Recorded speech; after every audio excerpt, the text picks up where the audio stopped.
ठारे ठारे लोकंको परसी देउछंती स्वादिष्ट खाद्यठू आरंभ करी चा कॉफी।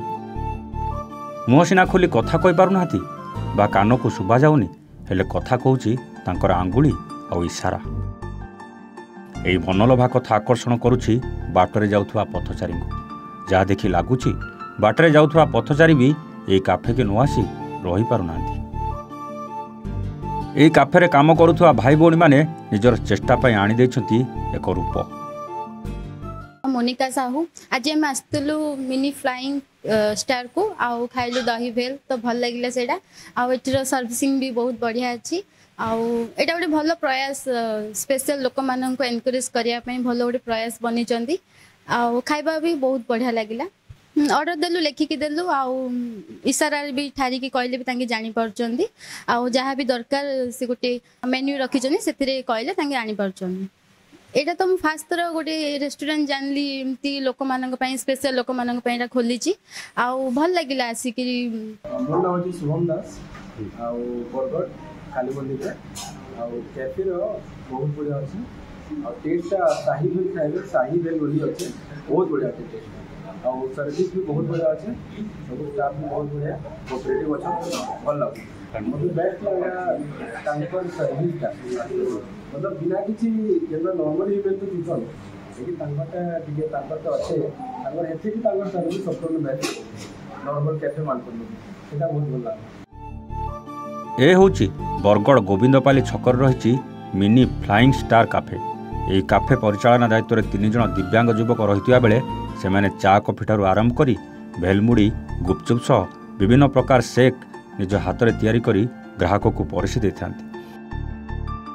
तेबे सेमाने तैयारी करथुवा चारे रही विभिन्न प्रकार स्वाद जेपरिक paan tea, rose tea, tandoori tea, chocolate tea, सेहीपरि साई गुपचुप, दही गुपचुप, चॉकलेट गुपचुप परी गुपचुपर मध्य विभिन्न प्रकार स्वाद रही बेले भेलमुड़ी सह आउरी विभिन्न प्रकार स्वादिष्ट खाद्य सेमाने तैयारी करिबारे सिद्धहस्त। मोर नाम मिनी नायक, मैं ओताबिरा ब्लॉक रो बाबे बिरा गाँव हम टीचर थी स्पेशल टीचर सारंगगढ़ रे छत्तीसगढ़ रे तारपरे टीचर तो बहुत अच्छा स्कूल भी बहुत अच्छे बाकी मन को रोजगार देवार लगी किए भी चिंता नहीं करवार किसी नहीं तो से लगी मैं मन को रोजगार देवार लगी बोली मैं कैफेटा खोली जाए साइन रे बुझा से तारपरे गोटे स्पेशल टीचर भी अच्छा एचआई उपरे जे कि साइन लैंग्वेज रे ताकर से कथबार्ता करछन आ बुझासन भी। मिनी फ्लाइंग स्टार स्वतःअधिकारी मिनी नायक शिक्षकता छाड़ी यही काफे आरंभ करथिबा बेले दिव्यांग युवक माने पाठपढ़ा समाप्त पर सेमानु के रोजगार देउ नथुबा बेले तांकु कर्मसंस्थान जोगाई देवा यार मूल लक्ष्य बोली कहिसंती। तेबे एठारे काम करथुवा समस्त युवक कथा कहि पारती नाही कि शुणी पारती नहीं, जहाकु नहीं काफेर मेनू ठारू आरंभ करी कांथरे सांकेतिक भाषा तथा सर्ट फॉर्म व्यवहार करा जायछि।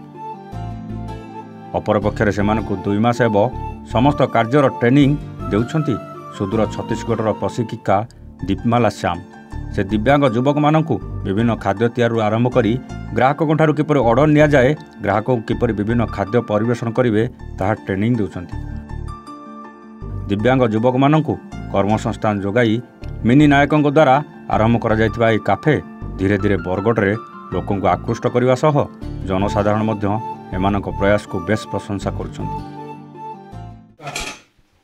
मेरा नाम दीपमाला श्याम है, मैं छत्तीसगढ़ की हूँ, जिला कोरबा से हूँ और एचआई ट्रेनिंग की हूँ भिलाई से और सारंगगढ़ में जॉब कर रही थी ऐसे एचआई टीचर का और फिर यहाँ आ गई ट्रेनिंग देने के लिए तो कॉन्सेप्ट अच्छा लगा तो इनसे बात करना और ये सब चीज़ सिखाना अच्छा लगा।